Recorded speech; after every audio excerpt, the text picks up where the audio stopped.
Hi friends, restaurant ടേസ്റ്റിലെ ഒരു smileys ഇന്ന് ഉണ്ടാക്കിയാലോ? ടൊമാറ്റോ സോസും കൂട്ടി അടിപൊളിയായി കഴിക്കാം. എങ്ങനെയാണ് ഉണ്ടാക്കുന്നതെന്ന് കാണാം.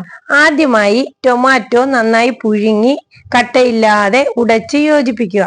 ഇതിനോടൊപ്പം കോൺഫ്ലോർ, മുളക് ചതച്ചത്, കുരുമുളക് പൊടി, ഉപ്പ്, ഒറിഗാനോ എന്നിവ നന്നായി യോജിപ്പിച്ച് ചപ്പാത്തി മാവിന്റെ പരുവത്തിൽ എടുക്കണം. ശേഷം ഉരുളയാക്കി ഒരു പ്ലേറ്റിൽ ബട്ടർ പേപ്പർ ഇടുക. അതിന് മുകളിൽ ഒരു ബോൾ വെക്കുക. അതിന് മുകളിൽ വീണ്ടും ബട്ടർ പേപ്പർ ഇട്ടിട്ട് ചപ്പാത്തിയുടെ ഇത് ഉരുട്ടുന്നത് വെച്ച് നമ്മൾ അത് ഉരുട്ടണം. നന്നായി പരത്തി ഒരു ദിവസം ഫ്രിഡ്ജിൽ വെക്കുക.